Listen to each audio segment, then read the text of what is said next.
Yo, what's up everybody? Jumping here, and today I'm going to be showing you guys how to 1 damage phase the final boss of the Leviathan raid in Destiny 2.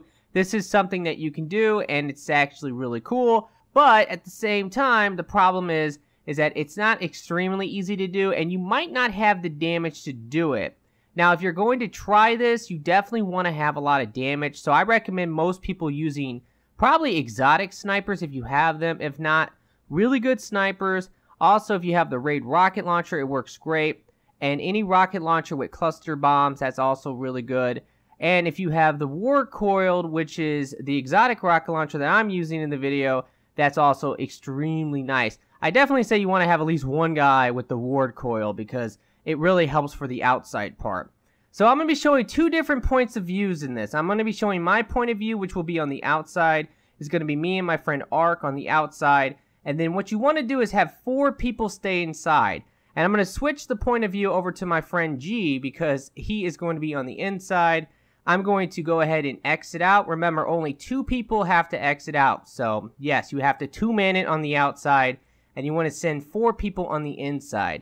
So this is going to be G's point of view. And I'm going to show this entire part because now if you've already done the raid, you should already know how to do this part. But if you're on the inside, you have to call out the symbol on his forehead for the people on the outside.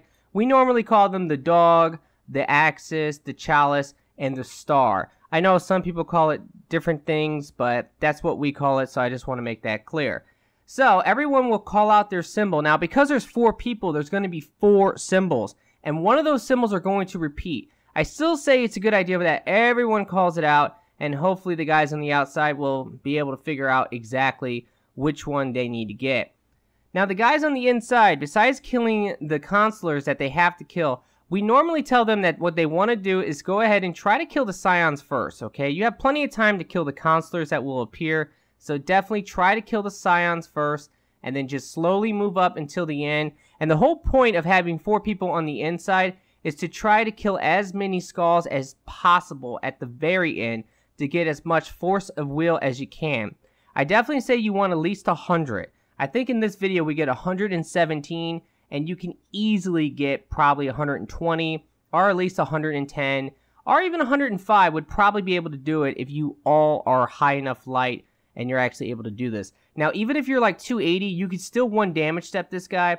But one thing that's really important, once the skulls are coming, everyone wants to back up a little bit. You can see it in the video. It seems to work a lot better. That's what all my friends on the inside, they always say that. If you back up some, you don't want to move forward at all. You want to just stay back, and you want to just shoot all the skulls that you can as they come out. Auto rifles work really well here. SMGs work okay as well, but I definitely would recommend an auto rifle for this part. So yes, you just want to unload on the skulls. The guys on the outside, they're doing their job, and I'm going to show that as well because that's also really important to kind of show you what you want to do because there's only going to be 2 people on the outside. But this entire time, they're just going to try to kill as many skulls as possible. And pretty much what me and Ark are doing on the outside is waiting to actually take down his shield until we think we have enough skulls. And even once we take it down, there is still some extra skulls they can kill, so you can still build up a lot of damage. Okay, so this is me getting teleported outside for the first time, and now we're going to have to go ahead and punch the freaking consulars that are going to appear, and that's actually really important, obviously. Now, normally, I don't actually punch them. I generally let Ark do it, unless I need to punch one, or if I'm really close to one, I can go ahead and punch it for him. But most of the time, he kind of figures out which one we need to punch. And my whole job with the war coil is just to try to clear as many ads as possible. I want to kill all the ads because I don't want them hurting him or killing him. And that's pretty much it. You really don't want to die on the outside if you can. You could pretty much die once. That's it, because both the players only have 1 revive. So you can die, but you don't really want to die if you can control it. So you generally want to try to have one guy kind of kill as many ads as possible, and the other guy will really focus on getting the job done by punching the consulars. And the whole time we're trying to figure this out. Remember, on the inside, they're going to call out 4 different symbols, so you have to kind of figure out which one was not called out. And it gets a little confusing because it's 4. I always save my super for this part. If you're a Titan, this is a really good thing you can do. I definitely say a Titan on the outside is good, because a Titan can use the super to clear the ads.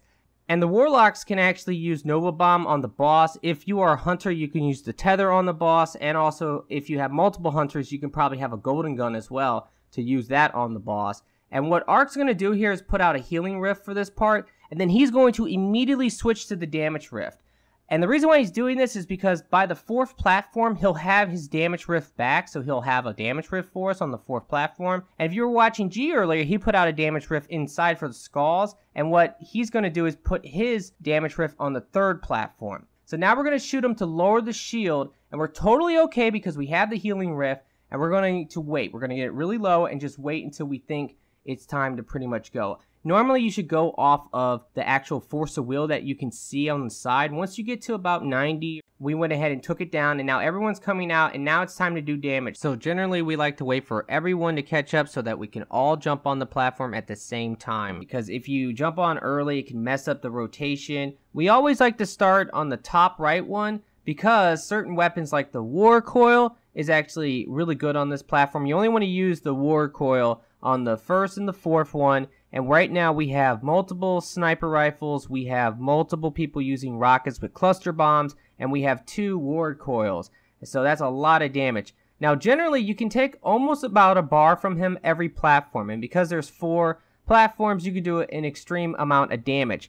Once he actually gets to the point where he will transform, you definitely want to stay on this platform until he shoots. You can still damage him for a while, but eventually it's going to say immune. Do not leave this platform. If you do, it can mess up the rotation, so you do not want to do that. Wait for him to shoot, then you want to move again. Right here, G is going to put down a damage rift on this platform, and now we're going to just go ahead and shoot him. I normally always use my AR or my primary, and guys, please use your kinetic weapon. Do not use your secondaries because it does less precision damage, so definitely go all out on him. And on the final platform, Ark's going to put down his damage rift, and it's time to go all out. We have the tether on him. We have multiple Nova bombs. If you have golden gun, use it here and just unload on him until you know that he's going to go critical. Once you know he's going critical, get off of the platform. That's extremely important. He will nuke it, and because of that, he will actually potentially kill a couple people, and all the dogs are going to try to kill you, so this is what makes it really annoying and hard.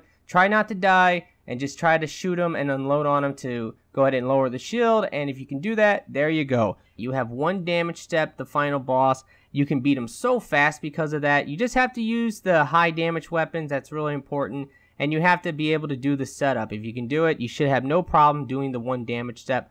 Alrighty guys, so I really do hope that this video has helped a lot. If it has, will you please like the video for me? Be sure to subscribe for future Destiny 2 videos, and I really do hope that everyone has a very nice day, and peace out.